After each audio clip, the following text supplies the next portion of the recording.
வணக்கம் நேயர்களே, நீங்கள் கேட்டுக்கொண்டிருப்பது பட்டாம்பூச்சி எஃப்எம். இது பள்ளிக்கூடம் அப்படின்னு இங்க ஏதாவது பாடம் நடத்துவாங்களா அப்படின்னு யோசிக்கிறீங்களா? அதுதாங்க இல்ல.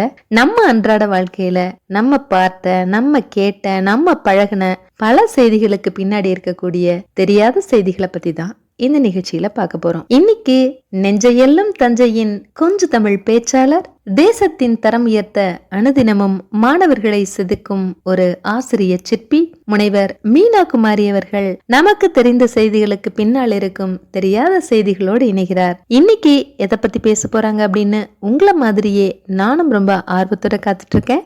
வாங்க கேட்டு ரசிக்கலாம். ஹாய், ஹலோ, வணக்கம். பட்டாம்பூச்சி எஃப்எம்மின் பள்ளிக்கூட நிகழ்ச்சி நேயர்களே, உங்களுடன் முனைவர் மீனா குமாரி. வானரங்கள் கனி கொடுத்து மந்தியோடு கொஞ்சும், மந்தி சிந்தும் கனிகளுக்கு வான்கவிகள் கெஞ்சும். எவ்வளவு அற்புதமான பாடல்! திருக்கூடராசப்பர் கவிராயர் எழுதிய குற்றால குறவஞ்சி பாடல். நாம இன்னைக்கு எதை பத்தி பார்க்க போறோம் அப்படின்னா, சோலைமலை மந்தி, அதாவது சிங்கவால் குரங்கு அப்படின்னு சொல்லுவாங்க, லயன் டெய்ல்டட் மக்கா. இந்த மந்தி பாத்தீங்கன்னா ரொம்பவும் விசித்திரமான ஒரு உருவமைப்பு. எப்படி இருக்கும் அப்படின்னா, நல்ல கருமையான நிறம். இப்ப நம்ம அதை கற்பனை பண்ணிக்கணும். ஒரு கருமையான நிறம், அது முகத்தை சுத்திலும் வெள்ளி கம்பி போல பிடரி மயிர், எப்படி சிங்கத்துக்கு இருக்குமோ அது போல பிடரி மயிர், பின்னாடி வால். அந்த வால் நுனியில பாத்தீங்கன்னா அடர்த்தியான ரோமம் இருக்கும். இப்ப இந்த ஆண் பெண்ணை எப்படி கண்டுபிடிப்பாங்க அப்படின்னா, இந்த அடர்த்தியான ரோமத்தை வச்சுதான். இந்த ரோமம் அடர்த்தியா அதிகமா இருந்துச்சு அப்படின்னா அது ஆண். அதே மாதிரி அந்த சோலைமலை மந்தியில வால் பகுதியில, அந்த நுனியில வால், அந்த முடி பகுதி அடர்த்தி கம்மியாக இருந்துச்சுன்னா அது பெண் மந்தி.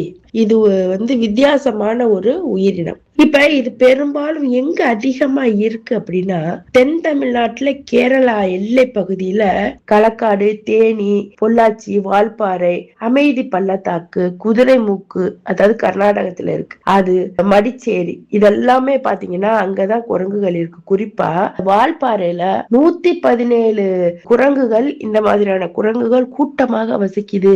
எல்லா வகை குரங்குகளுக்கும் முதலாவதாக அப்படின்னு சொல்றாங்க. இப்ப நம்ம ஊர்ல எல்லாம் இருக்கிற குரங்குகள் பாத்தீங்கன்னா அது பேர் குள்ளாய் குரங்குகள்னு பேரு. ஆனா அவற்றிலிருந்து கொஞ்சம் வித்தியாசமானது. அதாவது மனிதர்கள் நடமாட்டம் இல்லாத இடத்துல இருக்கணும் அப்படின்னு நினைக்கக்கூடிய, கூச்ச உணர்வு இருக்கக்கூடிய இந்த சோலைமந்தி குரங்குகள், இத கருங்குரங்கு அப்படின்னு சொல்லுவாங்க. தலையிலேருந்து வால் பகுதி வரைக்கும் ஒரு 45 to 60 சென்டிமீட்டர் நீளம் இருக்கக்கூடிய சோலைமலை மந்திகளுடைய உடல் எடை 3 to 10 கிலோகிராம் இருக்கும். வால் பகுதியை மட்டும் பார்த்தா 25 சென்டிமீட்டர் நீளம் இருக்கும். இது வெப்பமண்டல காடுகள்ல தான் அதிகமா வாழும். பெரும்பாலும் இது பகல் பொழுதுல சுறுசுறுப்பாக காணப்படுங்கிறாங்க. அதனால பகலாடின்னு சொல்றாங்க. அப்படி பகலாடினா பகல் நேரத்துல சுறுசுறுப்பா இருக்கிறது.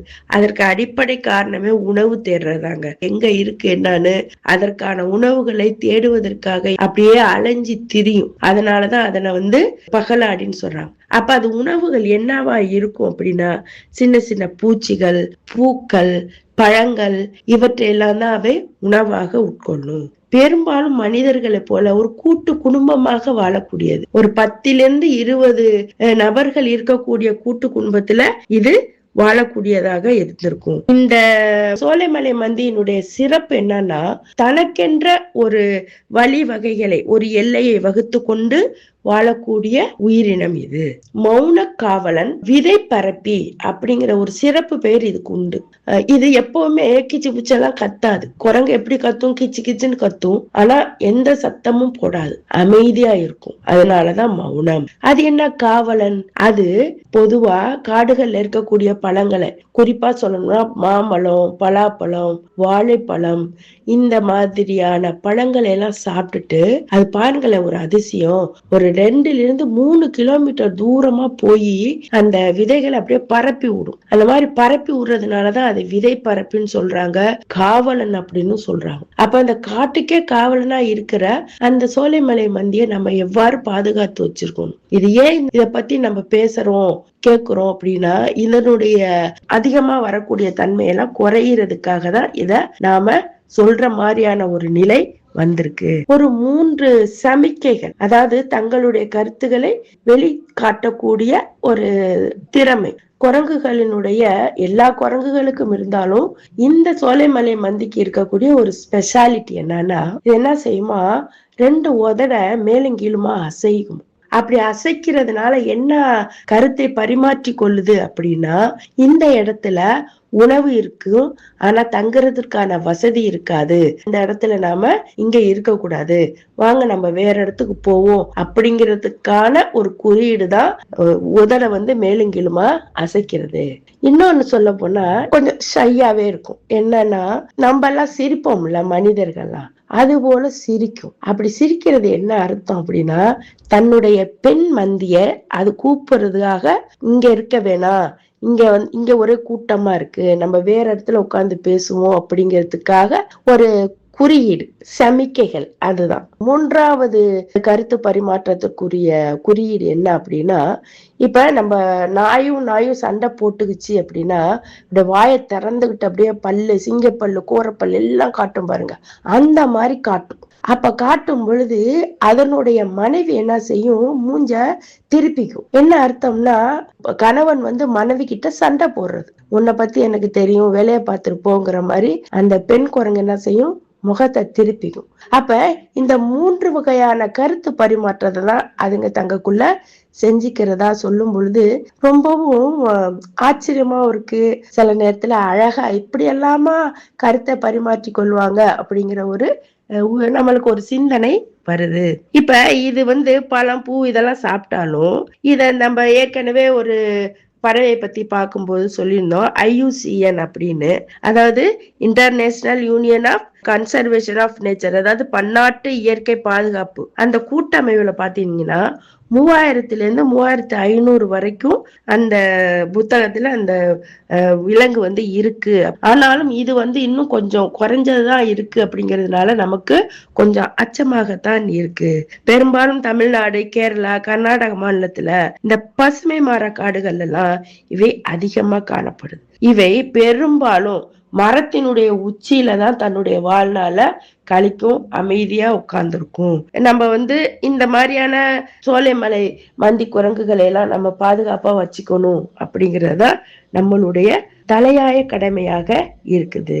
இதனுடைய வாழ்க்கைகள் அழிவுறக்கூடிய நிலையில இருக்கிறது அப்படின்னு நினைக்கும் பொழுது நமக்கு கொஞ்சம் அச்சுறுத்தலை ஏற்படுத்துது. காடுகளுக்கு முக்கியத்துவம் அளிக்குது அப்படிங்கிறது அன்னில ஒரு முக்கியமான சிறப்பான ஒரு பூக்கக்கூடிய தாவரத்திற்கு இது அடிப்படையா இருக்கு. என்னன்னா, குல்லேனியா எக்ஸாலிட்டா அப்படிங்கிற ஒரு தாவர இனம், அது காடுகளுக்கு முக்கியமானதாக கருதப்படுறது. ஏன் அப்படின்னா, அந்த காடுகள்ல இருக்கக்கூடிய சுற்றுச்சூழலை சமநிலைப்படுத்தக்கூடிய அந்த மரத்தினுடைய உற்பத்திக்கு அடிப்படையான காரணம் யாருன்னா இவங்கதான். இந்த சோலைமலை மந்தி, சிங்கவால் குரங்குன்னு சொல்றோம் போல, அவங்கதான் ரொம்ப முக்கியமான காரணம். இப்ப இவங்க விதைகளை சிதறடிக்கிறதுனால இவை பெரும்பாலும் காடுகளுக்கு சேவை செய்யுது அப்படின்னு நாம நினைக்கணும். இத அருகி வர்றதாலதான் நம்ம இத பத்தி பேச போறோம், பேசிட்டு இருக்கோம். அப்படின்னாலும் இந்த அரசாங்கமும் அதே நேரத்துல காட்டு இலாக்காவும் ஒண்ணு சேர்ந்து இந்த மோஸ்ட் என்டர்டு லிஸ்ட் அப்படிங்கிறதுல இருந்து இத கொஞ்சம் எடுத்துட்டாங்க பேரை. அப்படின்னா அழிவுறக்கூடிய விலங்கு அப்படிங்கிற ஒரு நிலையிலிருந்து இந்த விலங்கை கொஞ்சம் பாதுகாப்பாக வச்சுக்கிறதுனால இது அழிவு கொஞ்சம் குறைவ ஆரம்பிச்சிருச்சு. இந்த மாதிரி இருக்கிறது பொதுவா 20 இருந்து 30 வருஷம் வாழக்கூடியதுதான். நம்ம மேலும் பாதுகாப்பு கொடுத்தோம் அப்படின்னா 100 வருஷம் கூட வாழக்கூடியதாக இருக்கும். ஏன்னா இதுகள் தான் காடுகளை சமநிலைப்படுத்துறது, அதே நேரத்துல சுற்றுச்சூழலை சமநிலைப்படுத்துறது, அதனால மனித வாழ்வு செழிக்கும் அப்படிங்கிறது இந்த சோலைமலை மந்தி குரங்கு, அதாவது சிங்கவால் குரங்குன்னு சொல்றோம்ல, அவங்களுக்கு மட்டும்தான் உண்டு. மலை மந்திகளை நம்ம என்ன செய்யணும் அப்படின்னா, நம்மளால இயன்ற உதவி என்ன அப்படின்னா, காடுகளை அழித்து விடாமல் பாதுகாக்கணும். அழித்து விடாமல்னா என்ன செய்யணும் அப்படின்னா, இந்த தேயிலை தோட்டம், ரோடு போடுறது, இதற்காக என்ன செய்யறாங்கன்னா காடுகளை நடுப்பற ரோடு போறதுக்காக வெட்டுறாங்க. அப்படி நடுப்பற வெட்டும் போது அந்த ரோடெல்லாம் எடுத்துக்கிட்டாங்கன்னா, ஓரத்துல இந்த மரங்கள் நட்டுட்டாங்கன்னா அந்த மரங்கள்ல அவை ஆனந்தமாக வாழக்கூடியதா இருக்கும். இது பொதுவா ஒரு மரம் இன்னொரு மரத்தோடு உரசும் பொழுது அதனுடைய கிளைகள் மீது தாவி குதித்து உல்லாசமாக வாழக்கூடியதா இருக்கும். இப்ப நம்ம சுற்றுலா போறோம் அப்படின்னா நம்ம குரங்குகளுக்கு சாப்பாடு கொடுக்கிறோம், அதுதான் நல்லது அப்படின்னு நினைக்க கூடாது.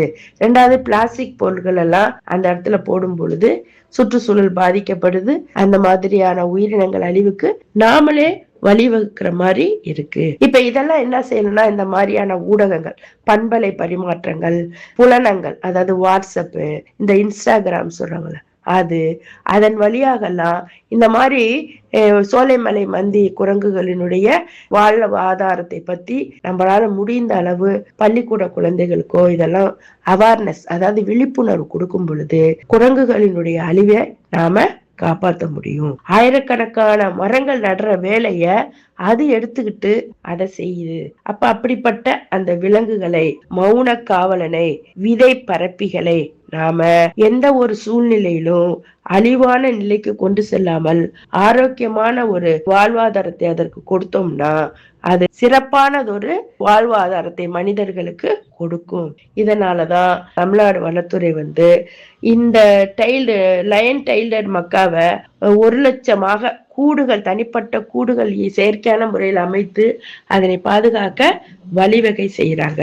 எனவே நம்மளுடைய கடமை என்ன, காடுகள்ல மின் கம்பிகள் எல்லாம் கூடாலெல்லாம் போராத அளவுக்கு நாம அதை தவிர்க்கணும். ஏன்னா குரங்குக ஒரு மரத்திலிருந்து இன்னொரு மரத்துக்கு தாவும் பொழுது இந்த கம்பிகள் அடிபட்டு இறந்து போறதுக்கு வாய்ப்பு இருக்கு. அப்ப எப்பவுமே வாங்க இயற்கையை காப்போம். மீண்டும் ஒரு சிறப்பான தகவலுடன் உங்களை சந்திக்கும் வரை நன்றி. உங்களுடன் முனைவர் மீனாகுமாரி. நேயர்களே, நீங்கள் இதுவரை கேட்டது பள்ளிக்கூடம். இந்த நிகழ்ச்சியை உங்களுக்கு வழங்கியவர் முனைவர் மீனாகுமாரி அவர்கள். தொடர்ந்து இணைந்திருங்கள். மீண்டும் இதுபோல் இன்னும் ஒரு நிகழ்ச்சியில் சந்திக்கலாம். இது ஒரு பட்டாம்பூச்சி FM தயாரிப்பு.